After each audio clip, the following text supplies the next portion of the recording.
Okay, well, we'll find out soon. Anyway, I appreciate being invited back here again. I guess it's about 2.5 years something since I was here last time. So I thought I would talk a little bit about some of the claims that we frequently hear in the media about guns and crime. And I think I'll skip the beginning part here. So what I've done is I've taken some pictures from the New York Times and from an article in Vox. This article in Vox I had talked to the author, I guess, in like March, and he claimed that they had gotten about 20 million hits on it. It had been used extensively before the March on Washington after the Parkland shooting. And so I'll just go through some of these claims that are here, things I think you've often heard. So one of the claims is that the United States is unique in terms of homicides. And this one shows 14 different countries. The United States has about 30 per million people. Switzerland, they have a second, it's 7.7. You know, the thing is, how do you pick 14 countries? Now, one of the claims is, well, they'll look at developed countries, but if you take something like the OECD, which is kind of the club for developed countries, they have 36 members. So even this is just a portion of the countries that they could pick. Here's something from the New York Times. They have even fewer countries here, 1, 2, 3, 4, 5, 6, 7, 8, 9, 10, 11 countries. Again, the question is, how do you pick the countries that are there? So I just show you, these are homicide rates for all the countries in the world that we have data. Not all countries report homicide data. The United States is this red line right here. The average is over here, and the green, the median, means that half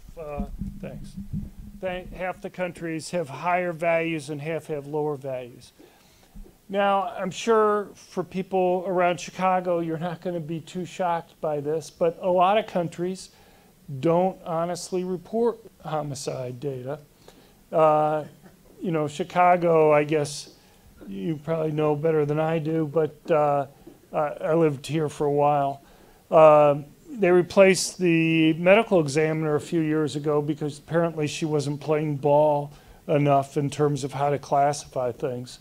There was an excellent article a while ago in Chicago Magazine, and I'm sure you can look at things like Second City Cop, the website, or other things that give you an idea of how they'll classify things as either unclassified, so as not to classify them as murder, or to classify them as an accident or something, to try to lower. And of course, the problem's even worse for other types of crimes. But the point is, it's just not unique for Chicago. Lots of these worst countries here are probably a lot worse than we actually see. I'll give you one example.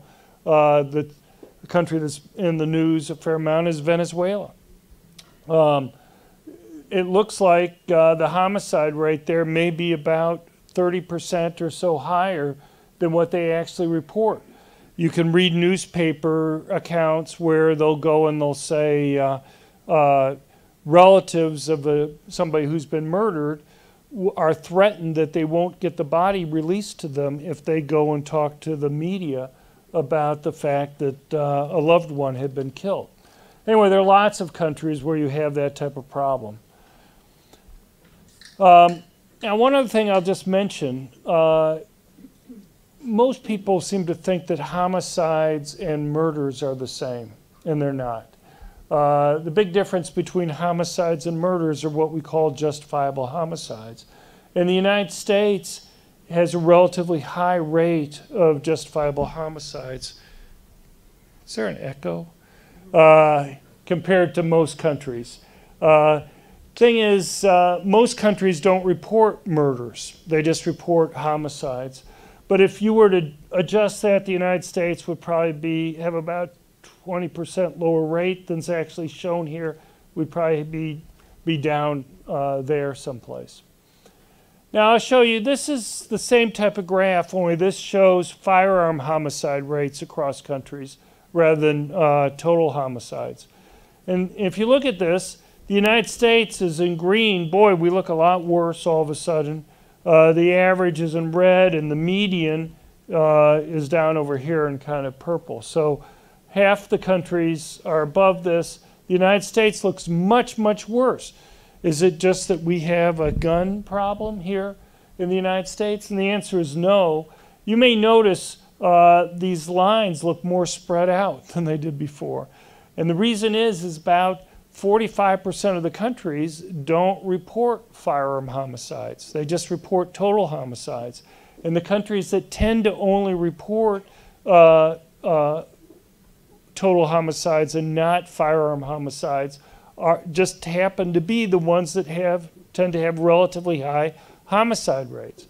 Well, you know, if you look at the earlier graph that we had, and you just removed a lot of the worst countries, of course that would make the United States look relatively higher compared to others. I mean, if we just took the extreme and got rid of all the countries that were above, then you could make the United States look the worst. And it's just an artifact that 45% of the countries don't even report firearm homicides. So here are the homicide rates for developed countries. You can see the United States is relatively high, but if you look at countries that meet the OECD definition of developed countries, you have Brazil and Russia, for example, Chile, that have relatively high rates. Now, there's another type of claim that's out there, and that is that the United States is relatively unique in terms of gun ownership, and they have the same small sets of countries. These numbers are from something called the Small Arms Survey. It's a group that George Soros works with a lot. And it kind of, you know, the thing is, if you can control the numbers that get put out, you can control a lot of the debate. So I'll just give you an example. The second country that they have here is Switzerland, with supposedly 46 guns per 100 people. First of all, if it was me, if I was putting this together, I'd have the percentage of the population that have guns. It's a big difference between saying 1% of the population has 100 guns, you know, or, you know, everybody has one gun, you know, and in terms of how you would imagine would impact crime. But what they do here, one of the things, there are lots of problems with this, but one of the things that they do, for example, that affects Switzerland, is they look at gun ownership as opposed to gun possession. In 2007, when this survey was done, they would go and, you know, in Switzerland, if you're between the ages of 18 and 36 and you're an able-bodied male, you'd be mandated to have a machine gun and in many cases a handgun in your home. Well, those weren't counted in these because the government technically owned the gun, not the individuals. And the issue that you have here is it gun possession that's bad or who happens to own the gun? Another country that has a big impact in this, I guess it's not listed here, is Israel, which they supposedly only have about 7 guns per 100 people. Technically, the government owns most of the guns in Israel. You may have possession of a gun for 40 or 50 years, but that's not going to be counted in these numbers because the government owns the gun and not the individual. And there are lots of other problems with these types of numbers. For example, they'll rely on registration.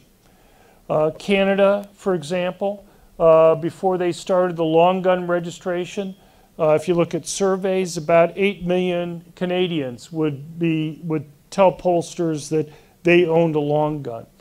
After the long gun registration started there, you would only have about 3 million Canadians that would say they'd own guns, and that's about the same number that registered guns. Now, it could be within a 5-year period of time you had a huge drop in gun ownership. Maybe people destroyed their guns or sold them. There was no newspaper articles about people selling guns to gun dealers and then having them be destroyed. And so, you know, it's kind of probably the most obvious thing there is that when you had the registration or running up to it, people were more reticent to go and tell somebody calling them up on the phone whether they owned a gun or not. And they may still have those guns, it's just that they didn't register them. And you see the same thing here. One claim you may often hear is that the United States makes about 4.4 or about 4.6% of the world population, but 42% of the guns. And, you know, you have lots of countries where you have real problems in terms of gun ownership. I'll give you one kind of interesting case back from the 1980s. The former UN did large surveys on a lot of countries back in the mid-80s. And one of the countries that they did a survey for was the USSR. And, you know, people legally didn't own guns. And the UN surveyed about 5,000 people and couldn't find anybody who admitted to the pollster who was calling up that they were committing a felony and had a gun. I can't imagine why somebody in the Soviet Union might have been reticent to tell some stranger who called them up that they were committing a felony. But if you want to do something fun, interesting, go back and look at news stories from 1991 when the Soviet Union collapsed. And they were having all these civil wars being fought in Georgia and Tajikistan and what have you. And you'll find these news articles about these fights being carried out with weapons that people have been storing in their homes from World War II or even World War I. Somehow, I guess, when the UN did its survey, everybody forgot that they had the guns there in the home. Anyway, it's not a very useful number there, even though it gets cited in the press all the time. So what happens is that these two types of numbers that we've just been going through get put together. And I'm sure you've seen these types of graphs, or it's likely that you have. On one axis, they'll have guns per 100 people from the small arms survey, and the other axis will be gun deaths per 100,000 people. So this includes suicides and homicides. And the United States is way up here all by itself. You know, we're all by ourselves in terms of gun ownership. If you were to fix Switzerland and Israel, they would probably have gun possession rates higher than what we have here in the United States. But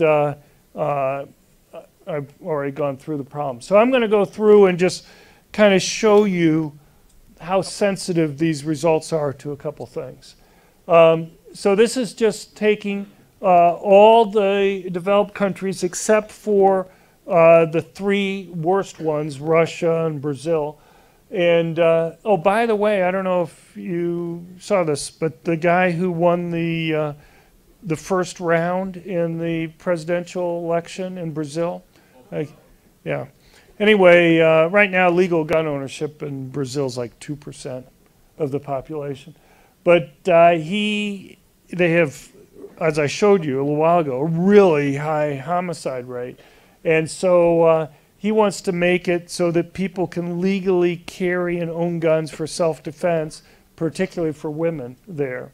They have an unbelievable rape rate in Brazil. Anyway, so I'm excluding those countries for right now because they're so extreme. And just showing if we were to look across all these countries, you'll get a positive relationship between the small arms survey measure of gun ownership and homicides, just like you just saw from the Vox thing. Now, what happens if you just were to ask the question, we look at developed countries except for the United States and ask what can the United States learn from looking at other developed countries? And if you do that, not worrying about any of the problems that we've already talked about with these numbers, you find a slight negative relationship between firearms and homicide rates. Just having the United States in there by itself pulls up that line. I don't know if anybody, just geek speak for a second, you know, you see you have a regression line here. And that just minimizes the sum of the squared errors. So something that's kind of off really pulls things off with outliers a lot because you're squaring the error there. So it's given a huge amount of weight. So just that one observation causes it from being positive to slightly negative. Well, there are other changes we could do. We could put it in the United States if we also include Russia and Brazil and Mexico, other members of the OECD. And you can see you still get this negative relationship there. And you could look at all the countries that are in the small arms survey that we have data for. And if you do that, you also get a negative relationship. Those that have more guns per 100 people are associated with lower homicide rates than you would have had otherwise. Now, I just have to tell you something for a second. I'm showing you what we call cross-sectional data, looking across different places at one point in time. I don't like doing this. I don't think it's very useful. People often use Chicago in that way. They say, look, Chicago has relatively strict gun control laws, they'll say. Don't even have a gun store in the city. And it has a relatively high homicide rate. And we see on the other side, people will go and pick the UK, for example. They'll say, look, the UK has extremely strict gun control. You can't own a handgun. Rifles are restricted. So are shotguns. And they have a low homicide rate. So the claim is the UK must have a low homicide rate because it has strict gun control laws. The problem with that I would point out is that before they had their strict gun control laws, they had an even lower homicide rate. When they banned handguns in January '97, for example, in the next 8 years, you had a 50% increase in homicide rates in the UK. Now, I think that largely due to different types of drug gangs and other things going on there. But the point is, I would argue that they have a low homicide rate despite strict gun control laws rather than because of them. And what you need to do to test things is to look before and after a law changes and how you see changes in crime rates after that law changes relative to other places that aren't changing it. We see this all the time in terms of discussions. About a decade ago, the New York Times had a long series on the death penalty where they said, look, the states with the death penalty have a higher murder rate than states without the death penalty. So they took that as evidence that the death penalty, if anything, had no effect or maybe even caused higher murder rates. The problem that you have is that the states that adopted the death penalty were the ones that had high homicide rates or high murder rates to begin with.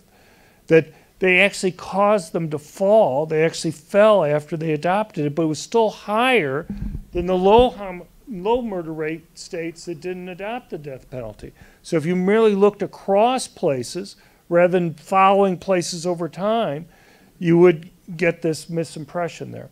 And the same thing is true with the cross-sectional data for homicide rates across countries. I'm showing you this, and it has a negative relationship, but I don't put a lot of weight on it simply because you're not really accurately controlling for all the differences across places. And this is the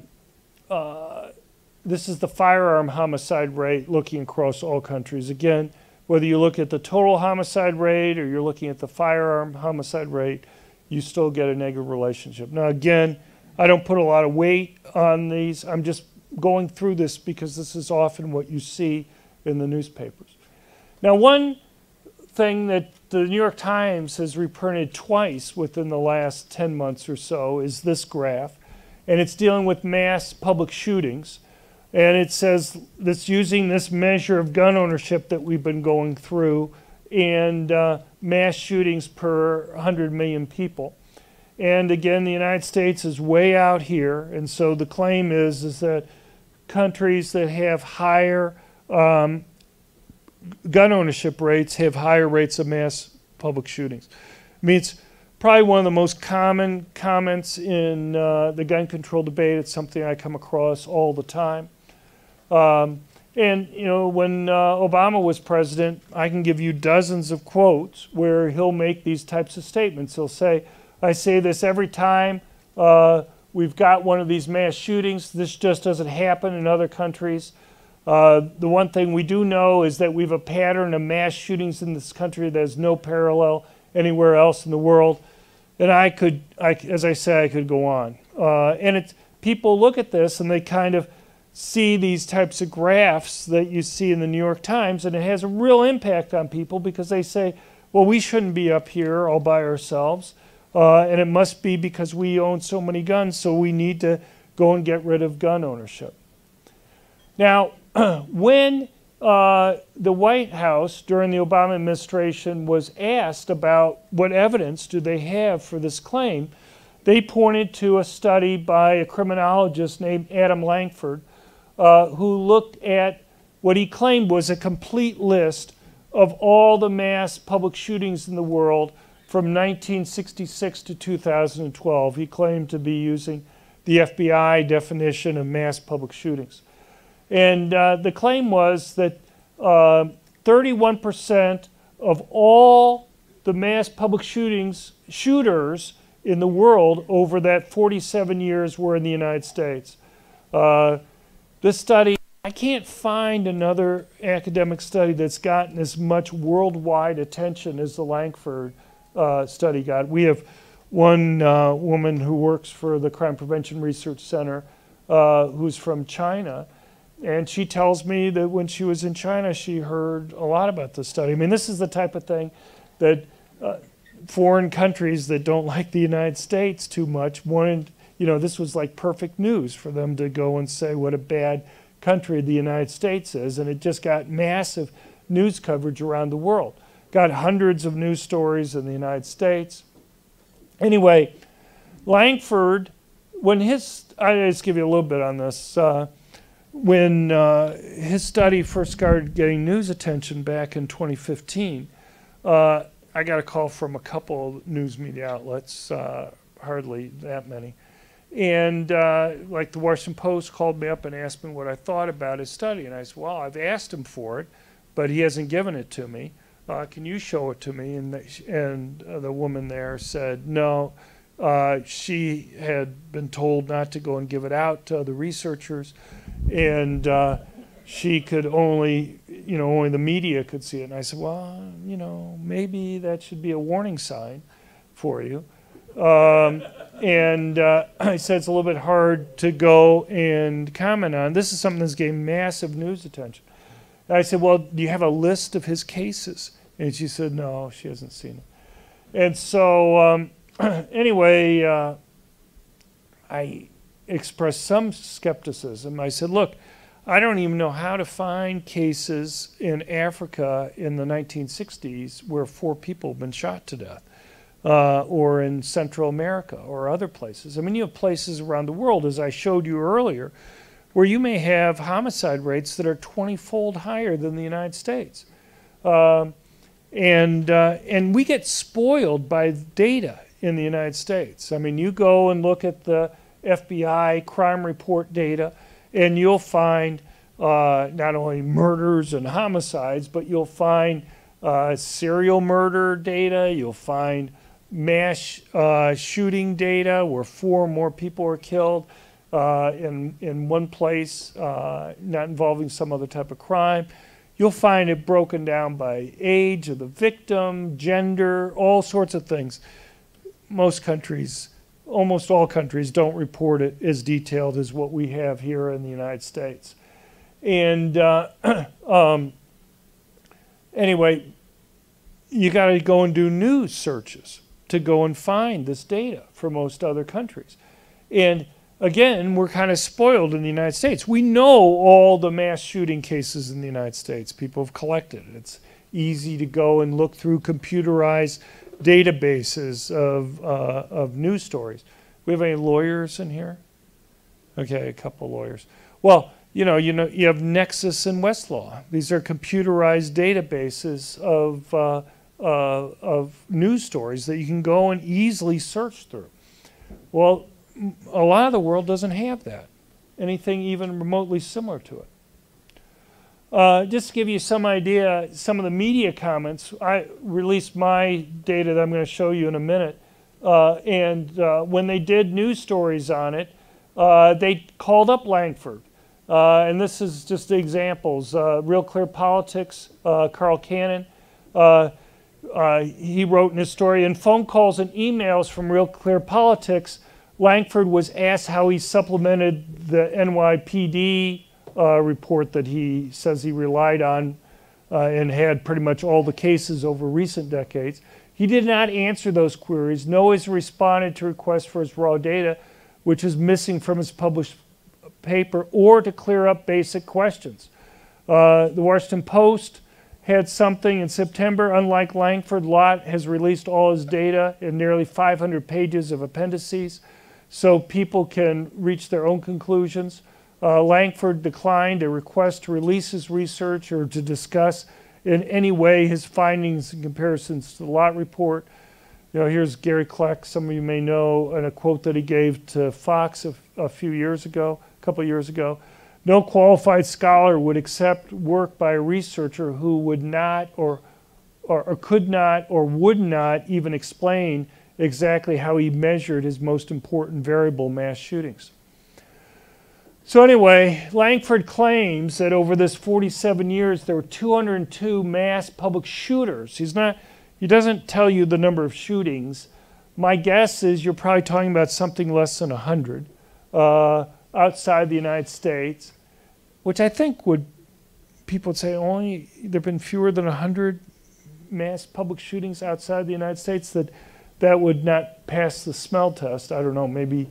But in any case, using his definition, and this is a very conservative estimate here, we got over 3,081 shooters over just the last 15 years of the period. I only looked at the last 15 years of the 47 years that Langford looked at because, as I said, I don't know how to find a lot of these cases in parts of the world. I don't even believe that I've gotten all the cases even over the 15 years. I'll just give you one example. I had done news searches over the Pacific Island nations, and I hadn't found anything for virtually all the countries there. And I accidentally came across a police report for just 5 years from the Solomon Islands, an island chain that has about 470,000 people in it. And in this 152-page report, I found one paragraph in there where they mentioned that they had had 3 large mass public shootings. I mean, you have to realize, here you have a country that has about 164th the population that the United States had. If we had the same rate of mass public shootings, 4 more people in a public place, not part of some gang activity or other type of crime, we would have had, over those 5 years, 1,800 mass public shootings. Obviously, we didn't have anything even remotely, close to that over that period of time. So I think, wow. And by the way, the Solomon Islands had basically banned guns. It didn't seem to stop them from having these attacks. But I contacted the national police there saying, well, maybe if they could give me the numbers for the other 15 years I'm looking at, other 10 years of the 15 years I'm looking at, maybe they'd have other cases. They wouldn't really even talk to me. And I called up the one major newspaper in the country because the newspaper didn't even go online until about 2010. And they hardly, what one would call, have a search command that allows you to go. I mean, again, we're spoiled by a lot of things in the United States. And the police had already talked to them and basically told them not to talk to me. So finally, after bugging everybody for a long time there, it kind of became clear to me that here's this little island nation, set of islands, Where do you think they get most of their money from? Tourism. So you have some nutty researcher in the United States asking you about all these mass public shootings that you might be having. You know, it's kind of understandable why they may not want to go and talk to you a lot about it. Anyway, we ended up spending about $50,000 on doing this report. And again, I don't think we have all of them, but so these are kind of conservative estimates, very conservative estimates, I think. But the United States, we make up about 4.6% of the world population over these 15 years. We make up about 1.4% of the mass public shooters, about 2.1% of the murders, and about 2.9% of the attacks. So we're well below the world average in terms of either shooters or murders or attacks. The United States ranks 62nd in terms of murder rate from mass public shootings. You have countries like Norway, Finland, Switzerland, and Russia are major European countries with at least 45% higher rates of murder from mass public shootings than the United States has. All right, so this is with our data kind of corrected here. So rather than the United States being way up here all by itself, and this is still using this kind of wacky measure of gun ownership here. I should have mentioned one thing earlier. I forgot about it. So if you took this graph here, and I mentioned that if you had fixed Switzerland and Israel, just those two countries by themselves would pull this line back down so it's negative. So even if you have the United States, even if you exclude Russia and Brazil, just fixing just those two countries, not fixing any of the other ones that are also problematic, you would pull it down. Anyway, but I'm using the small arms survey data.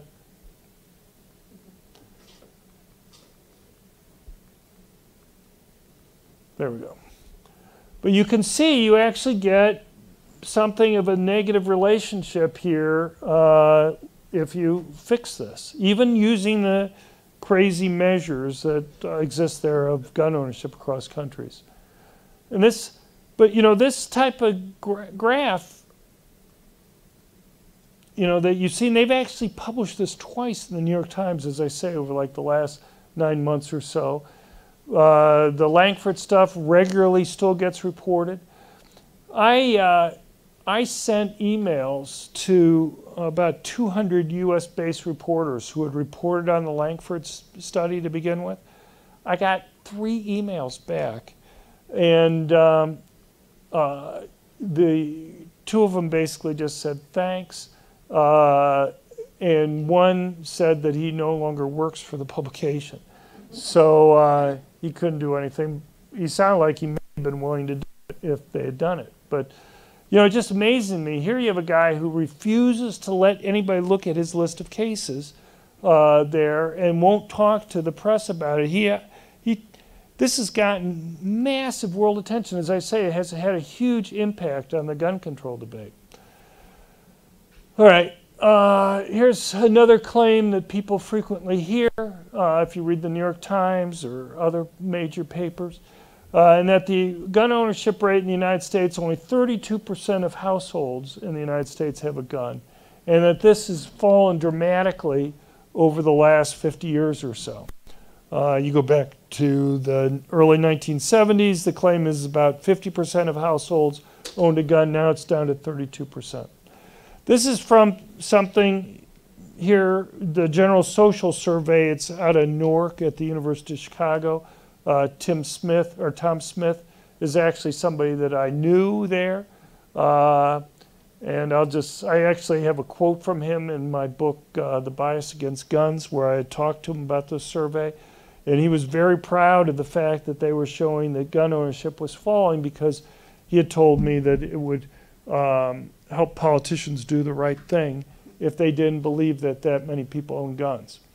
I'll just give you a story here. I guess this is about 4 years ago or so. I got a call from a producer at ABC News. They were doing a special about guns in the home and the risks of guns in the home. And I don't know, I talked to her for an hour and a half or so, and towards the end of our discussion, she made the comment, she says, well, maybe it really doesn't matter that much that you know, we have these problems from guns because gun ownership is falling a lot over time, and you know, hopefully it won't be that much of a problem. And I said, well, what are you doing, relying on the General Social Survey? And she said, yeah. And I said, well, you know, ABC News has its own survey, and ABC Washington Post, and you guys don't find that gun ownership is falling. You actually show it's been fairly constant over time. He said, oh, no. You know, it's been falling dramatically. I've seen the survey. And I said, well, you know, you guys have your own survey. And she didn't believe me, so I sent her a link to her survey. And anyway, when they end up running the news stories, whose survey do you think they use? They use the New York Times rather than their own survey on it. And you know, I think one of the reasons why this survey, GSS survey, gets used so much is that they want to make gun owners feel isolated or different, that somehow gun ownership is falling. I just mentioned one thing. This GSS survey has shown that there's been a substantial decline over the last decade or so, last 15 years, of gun ownership in Illinois. Now, you could look at surveys, but I looked at FOID card data, and I only was able to get it over like 10 years. But there's like a 10-year period of time, I can't remember, it goes from like 2005 to 2015. It doubled over that period of time. So either a lot of people are getting FOID cards just to show off to their friends, and or they, you know, there's something there about this survey not picking up the increase in gun ownership in Illinois and actually showing a drop. Anyway, I'll show you. So here's the data from the ABC News Washington Post poll. This looks pretty flat to me. This shows about 45%, 46% at the beginning, and about 43% at the end of the period. Surely nothing like the drop that you saw there. And I'll show you something else. These are the most recent surveys for different surveys. So NBC News, Wall Street Journal had a survey that came out in March. Now I have to tell you another thing. A lot of these surveys on whether people support gun control or not, or whether you own a gun, they're not like they're done every March or something. They are done when there's news about guns, and that tends to be during things like right after a mass shooting. And so you kind of wonder what impact asking people, you know, first of all, you ask them a bunch of questions about what they think of mass shootings and what have you, and then you ask them whether they own a gun. Maybe people might be reticent to go and say they own a gun. I don't know. But anyway, so here we have ABC News, Washington Post, GSS, Quinnipiac, CNN, Pew Research, Gallup, CBS News, Monmouth earlier this year in March, and the NBC News, Wall Street Journal. You can see the one that's the outlier is the GSS survey. Now I have three lines here. I have the blue line is people, the households that say they have a gun. The burnt orange are people who basically refuse to answer. And then the green line here is apportioning the burnt orange based on the answers of the percentage of households that say they own a gun. And you can see here this is 32 or 33%. But the average for everybody without the GSS is 43 and 45. These surveys from this year show it's 46% or 49, 48%. Now, there's good reasons to believe that all these surveys underestimate this for a number of reasons, the gun ownership rate. One reason that you can look at, for example, is there's a big gap between married men and married women who say that they own a gun in the home. Now, you know, there's lots of explanations. Maybe the guy doesn't tell the wife that they own a gun. That's one possibility, because married men are much more likely to say they own a gun in the home than the wives are. Or it could be women may be just more reticent to go and tell somebody who's calling them up and asking them questions whether or not a gun is owned in the home. But if you were to assume that married women own guns, say they own guns in the home at the same rate that married men do, you'd have to add about someplace, depending upon the survey here, maybe about 5 to 8% more onto the gun ownership rate. So almost all these would be close to 50% or over 50%. All right, I'm just going to go through this really quickly because you've already had a talk on this. But you know, the survey data comes in a little bit into this too, because there's a survey after the Parkland school shooting about whether people wanted to have armed teachers or not. And there's an interesting breakdown here. While overall adults were somewhat against it, 48% were against arming teachers, 43% were in favor. It's interesting if you ask people, adults, whether they had with school-age children or adults without school-age children. Adults with school-age children in either elementary or secondary school, they actually strongly support that. 59% supported it. Adults without kids, they opposed it by 54%. You just have a lot more adults without school-age kids than you have adults with school-age kids, so you end up getting it so that so that most adults oppose it, even though the rate that adults with kids support armed teachers is higher than it is for the ones that don't. So the people who have something at stake actually want to have armed teachers. Obviously, Republicans are much more likely to support it, and Democrats, about 2/3 of Democrats, are against it. Independents. The Rasmussen survey doesn't show the negative, or I would have shown the blue and the red for each of these. I'm kind of limited by what they showed, but independents actually oppose it too. So the thing is, so earlier you were hearing a talk about essentially a voucher system so that people could choose schools based on whether they thought the school did a better job in terms of providing safety for their kids. And there's at least some evidence here that if you allowed that type of competition, as opposed to teachers and administrators who tend to be very liberal, you know, Democrats here who oppose it, you'd be more likely to have pressure on the schools to go and have armed teachers. So I'm not going to go through these things because you kind of already got some of the points. I guess the one thing I would make, just as a comment, when they say there's like 1 million acts of violence at school, you have to realize that there's 54 million students that are elementary or secondary school. So you have to, you know, almost 1 million sounds big, but, and also a lot of those are fairly trivial. The vast majority of those million are relatively trivial acts of violence. So you have to kind of put it on a per capita rate. All right, what time is it? I don't see a clock around here. I don't want to. My problem is I can talk forever. So the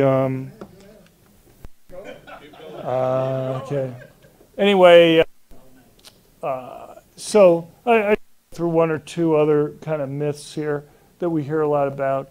Guns allow people to kill themselves much more easily. This is from Vox. Again, this is the thing that about 20 million kids or 20 million hits on it. You know, a lot of people, a lot of schools use this in the run-up to the March for Our Lives that the schools had. And this is their graphic. They look at Indiana, the percentage of firearm homicide or firearm suicides that result in the death of the person is about 97%. Poisons, only 7% are successful, and cutting is only 5.1%. You know, the poisonings are largely going to include things like people taking overdoses for sleeping pills and what have you. I'll just show you, this is cases for Los Angeles County, which has a very detailed breakdown. A shotgun to the head is 99% likely to result in successful suicide. Cyanide is 97%. A handgun or a gunshot to the head, usually handguns, is 97%. Explosives, 96%. Hit by a train is 96%. Jumping from a height is 93%. One thing you got to realize, and a lot of these are less painful than shooting oneself. Trains, they also have this measure of how painful it is because you die so instantly from going in front of a train. Actually, it's less painful. But in any case, people, you know, when you're talking about things like sleeping pills, people choose methods based upon partly whether they want to be successful. You know, so a lot of women use sleeping pills, but they may take 5 sleeping pills or 6 sleeping pills. That's not a healthy thing to go and do, but you're probably not going to die as a result of it. And the normal thing that when you read the literature on these things is that they talk about it as a cry for help. You know, they want to get attention. They want people to come and try to help them deal with the problems. Guys are not into that as much, it seems like, cries for help.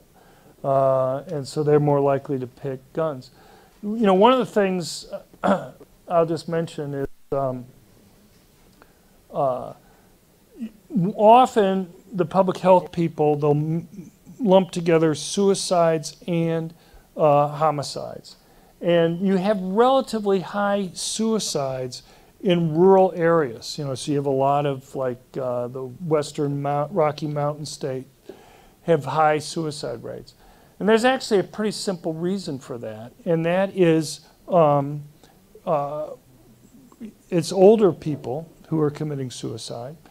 And when you have people who are on ranches or farms or in very rural areas, if the husband dies, the wife leaves the area.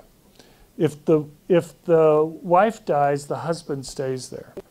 And you have a huge gender imbalance in those rural areas just in general, but particularly when you're talking about older people like over 60. I mean, you can find areas where it's like 30 percentage points or 25 percentage points. And it seems like you have high suicide rates there simply because of this. People get very lonely. Now, Australia is one thing that people talk a lot about, and you know, you'll hear these claims that after they did this gun buyback in 1996 and 97, the suicide rate with firearms may have fallen by 63%, or the homicides with firearms may have fallen by 50%.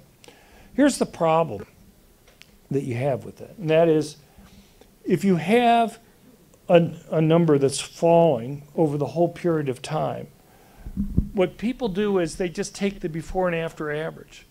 But you could have picked any point along that period, and you're always going to have the after average be below the before average.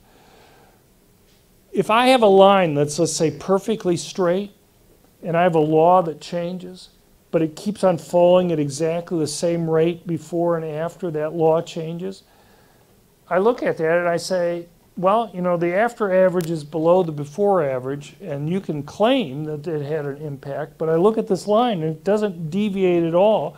There's no downward shift. It doesn't start falling at a faster rate afterwards.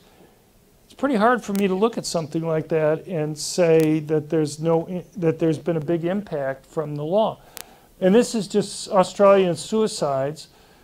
They were falling for about 15 years prior to the gun buyback, and they were falling afterwards, but actually at a slower rate. Here's the regression line for the after period relative to the regression line that you have in the before period here. So if anything, since it's falling at a slower rate afterwards, you could go and argue that it actually caused it to slow down the benefits that you have. And you see a similar type of thing for firearm homicides. And by the way, one of the things that most people don't talk about is that while you had a big sudden drop in terms of gun ownership, and by the way, also non-firearm suicides went up or stayed flat over this period, you had this big drop. About a third of guns were bought by the government and destroyed. People were able to go and buy guns again after that. By 2010, the gun ownership rate in Australia was back to where it was prior to the buyback. So, you should have seen then a big sudden drop in firearm homicides and then a gradual increase over time, and you don't see that. I'll just do one more thing. This is not so much guns, but it's something that a lot of people point to automobile regulations saying, look how well this has worked for saving lives, and so we should use this as the model for regulating guns. Nicholas Kristof at the New York Times this is his graph that he had. Now, just so you know, they show the drop over the whole period here, but you didn't really have federal regulations going into effect till '68. The seatbelts in the cars were companies put them in on their own. Now, here's what happens if you look at the whole period of time. We actually have data going back to 1920. And these are fatalities per million miles driven in cars. The federal auto safety regulation law was passed in '62. The first Safety Act started in 1967. And you can see things were improving really fast without any regulations mandating safety. Companies competed against each other. You didn't want to have glass that shattered if you got thrown through the front window. As we just mentioned, they put seatbelts in. When they passed the law, things actually froze. You didn't get any improvement. It actually went up a little bit there. Then it started going down again, but at a slower rate than what was happening before. Well, why did this happen? Does anybody know what happened there? It's kind of interesting. Companies have been developing their own safety, studies on their own. But when the federal government got involved, the federal government just doesn't say, go and do airbags. They tell you, go and do airbags, and this is how they're going to be set up, and these are the chemicals that you're going to use, and these are the sensors you're going to use, and this is how you're going to build it into the steering column. Very micro regulations about how it's going to be set up. So you're an automobile company, and let's say you're going to go and put airbags in your cars. Well, one of the issues that you have is it costs a lot of money to go and put together the the machinery that's going to build that and put it into the cars. Well, what happens if a year or 2 years later the federal government comes back and says, okay, we're glad you've been putting them in, but here's the way we want you to do airbags. And so the companies essentially have to rip up all the investments that they've made and put new investments. I see you. Put new investments in, and so it just freezes what they do. They wait now until the federal government goes and tells them how they're going to do it. And so that's the reason why they kind of stopped innovating and actually slowed down the process, because they have to wait for the government to do it. Anyway, there are lots of other things I could go through here and talk about, but I'm being told we need to stop. So anyway, I'll just mention, if you want to, we put out research studies all the time. If you want to, you go to our website at crimeresearch.org, and you can at the bottom, there's a sign up, or if you look at the page for a while, it'll come up with a little thing that you can subscribe to our email list. And so just go to crimeresearch.org and you can see the research and stuff that we put out regularly. Now, I understand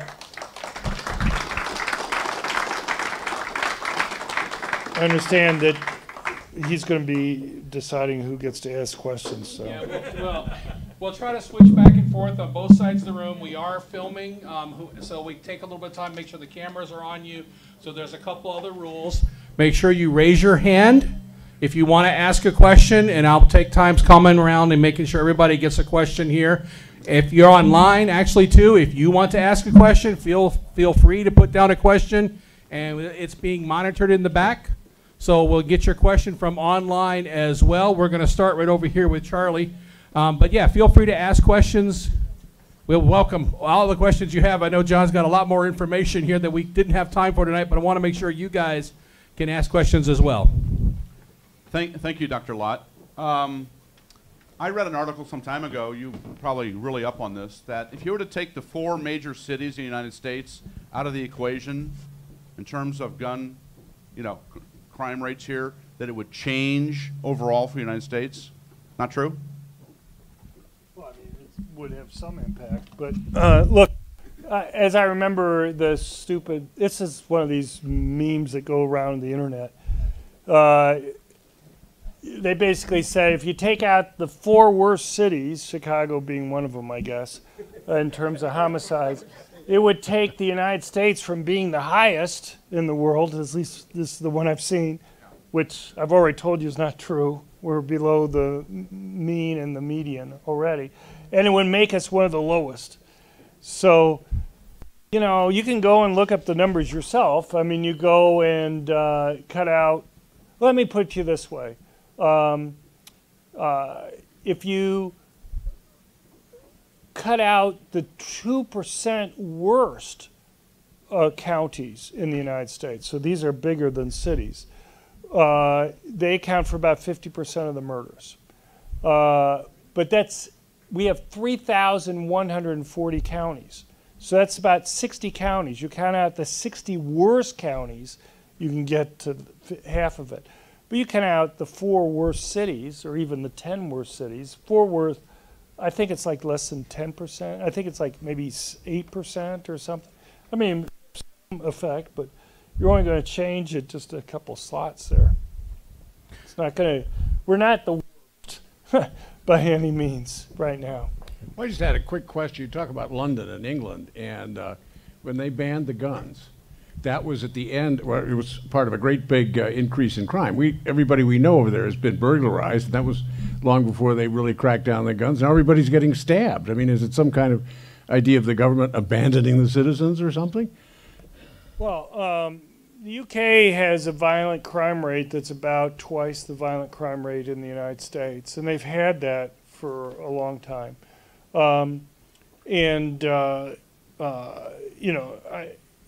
Obviously, you have some stabbings and stuff like that. I think what you need to make clear when you're talking about this is guns make it easier to kill people. But guns also make it easier to go and protect people and prevent bad things from happening. And the other thing just to mention, one of the reasons why we have so many murders in a small area in the United States is you have gang violence. I mean, people in Chicago know about the drug gang violence that you have here. And there's drug gang violence in other countries. We have a relatively worse drug gang problem. Americans, I guess, like to use drugs more than a lot of other people in other countries do. And also, we enforce the laws against it more than a lot of other places do that may have a problem. But, it's, you got the UK, one of the reasons why they had the 50% increase in homicides after handguns were banned was because the drug gang violence increased. They still got weapons and other things. One of the things is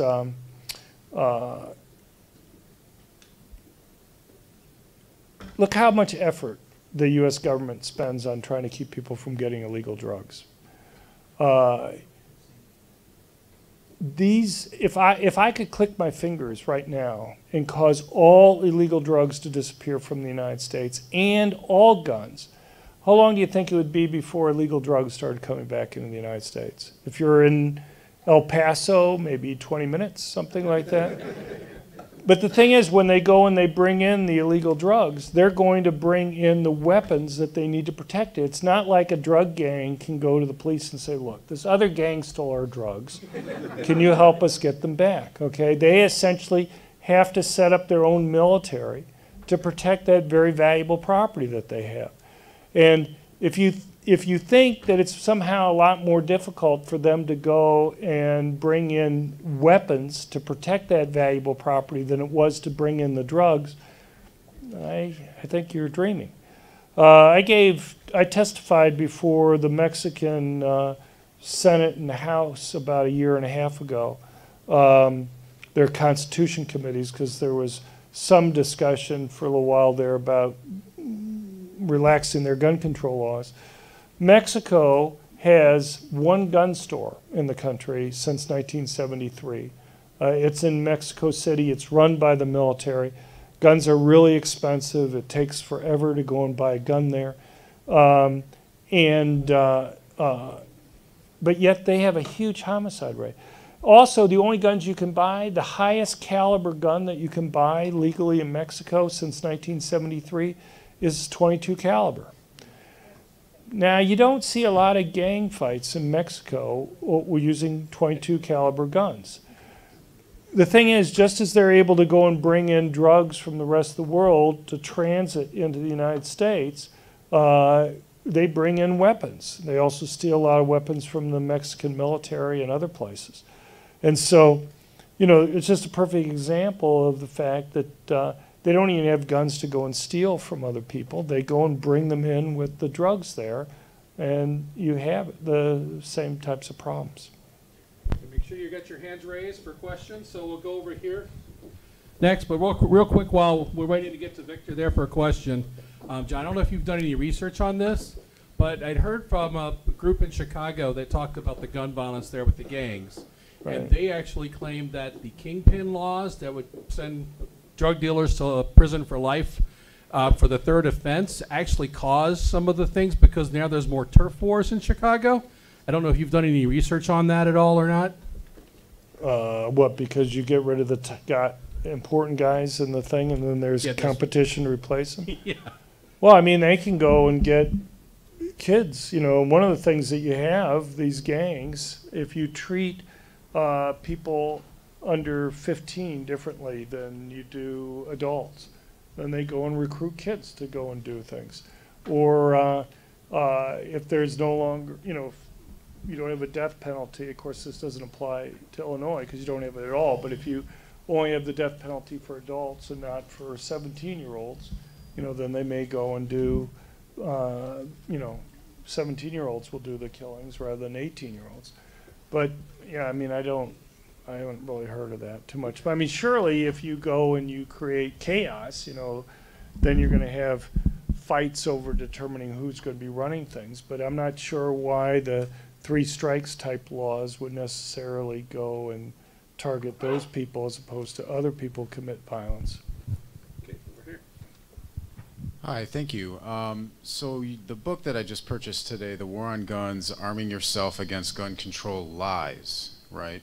So my question is, if they're lying, if they're intentionally trying to, you know, obfuscate the issue and put false facts out there, why are they doing that? What's their end game? Who knows? I mean, I don't know. Look, I mean, I've been going through this stuff with you. I'm not going to say the newspaper people understand all this stuff, but the researchers who put a lot of these studies together, I mean, if you read the book, you'll see the war on guns. You'll see I go through a lot of public health studies and things like that. I don't know how you can look at these studies and not realize that they understand how they're playing with this to go and get particular results that they have. You know, why? You know, I could guess, but I think it's probably best not to try to figure out why people are doing it. My thing just to do is to say, is this accurate or not? So. So this is a great presentation. It just shows how misinformation we're getting. In Chicago, there's a site, Hey Jackass, that reports the homicides. There's 457 so far this year, as of today or last week. So my question, I actually asked you ahead of time for full disclosure, kind of like Hillary Clinton. I planted the question, but I asked John, why is it? I told you not to tell me it, but anyway. in case someone tracks this down later and says. But in Chicago, they're always talking about, and I'm talking about Rahm Emanuel and Commander Eddie Johnson, gun violence. I noticed Lenny just said gun violence and illegal guns. They'd use these terms over and over. Am I off? Okay. And they never talk about the criminals or things like Commander Bauer and things like this. So I don't. He's basically asking, since your microphone's going in and out, I'll just say, he's asking, why do they use terms like gun violence rather than just violence or something? You know, if people die, don't we just care about whether they die as opposed to why they die or whatever? And, you know, there's some truth to that. I'm sure the reason why they like to emphasize gun violence is because they also partly have an agenda on trying to push gun control. And they want to emphasize it all the time. But look, as I mentioned earlier, guns make it easier for bad things to happen, but they also make it easier for people to protect things, prevent bad things from happening. And the question is, what's the net effect that we're going to have? But if my research, anybody who's read More Guns, Less Crime knows, or my other books, knows that I think there are two groups of people who benefit the most from owning guns. It's basically the people who are most likely to be victims of violent crime, and that overwhelmingly tends to be poor blacks who live in high crime urban areas, and people who are relatively weaker physically, and that tends to be women and the elderly. And so, you know, here in Illinois, I guess it costs $400+ $450 to go and get a concealed carry permit. You know, you pay the fees and get the 16 hours of training.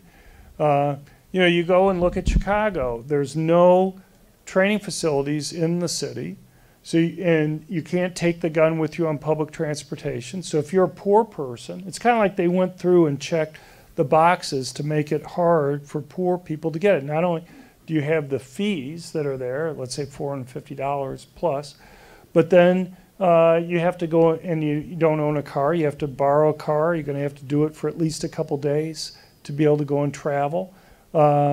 It's, you know, you have to go well outside the city limits to be able to go and get the training.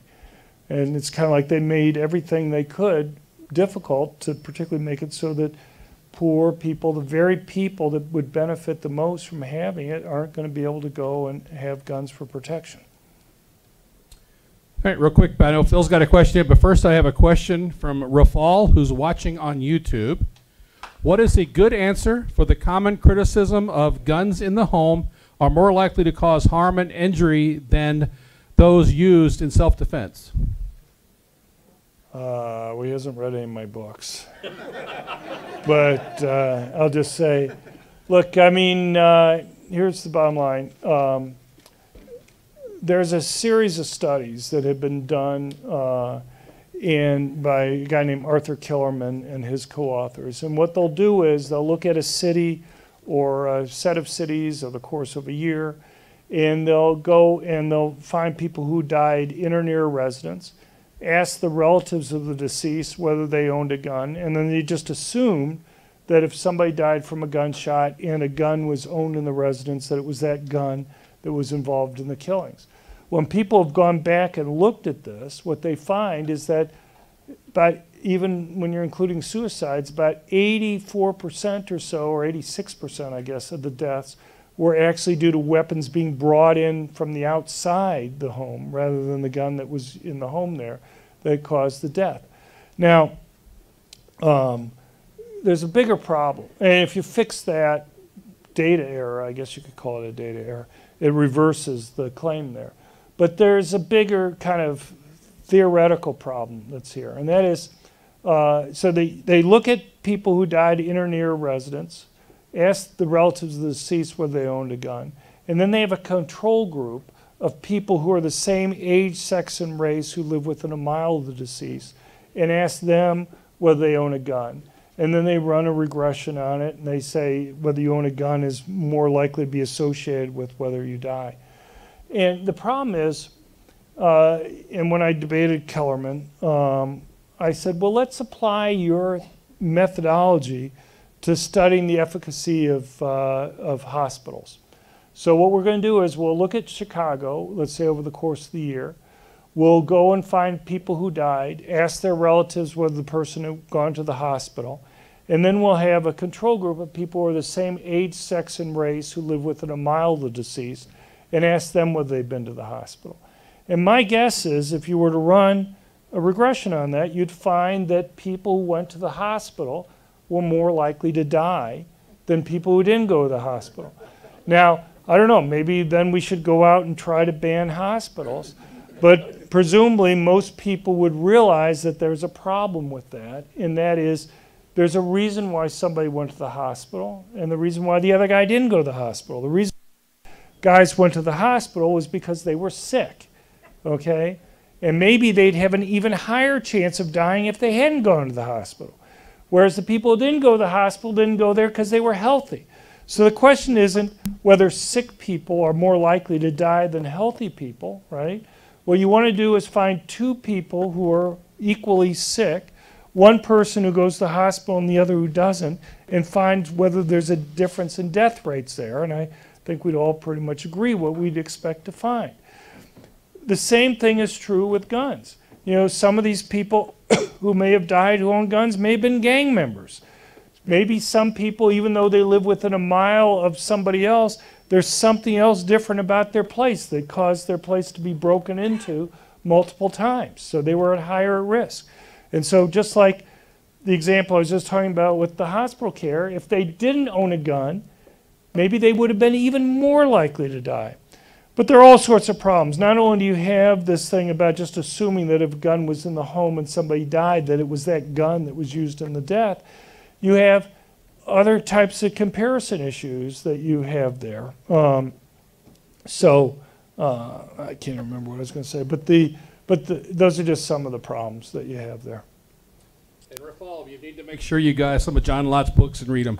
So, last question here. Phil will have the last question tonight. Yes. This has to do with mass shootings, and I want to use Parkland as an example. Almost immediately after the shooting, somebody funded the manufacture of signs, provided buses, provided chants, accused certain organizations of being terrorists and so forth. Who do you think was behind all of that activity, and do you have an opinion as to what their end game is? Well, I mean, there are lots of people who gave money. I mean, you know, everybody from corporations to Michael Bloomberg to others that did it. You have actors that gave money. Lots of people who thought that they were doing, you know, a good job or helping make society better. I mean, my own belief is that they think that the world would be a lot better if they caused all guns to disappear. My response to them would be, well, you know, we've tried that. Chicago's tried that. Other places have tried that. And I can't find one place that's banned all guns or all handguns and seen the murder rate go down or even stay the same. Every place that's tried banning all guns or banning all handguns has seen murder rates go up, and often by very large amounts.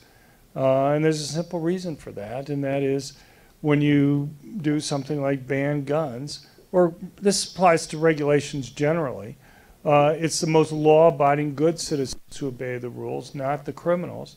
And to the extent that you primarily disarm law-abiding citizens relative to criminals, I'm not saying you may have some impact on criminals, but if the major impact is on law-abiding citizens, then you make it relatively easier for criminals to go and commit crimes. Yep, let's everybody give John a round of applause.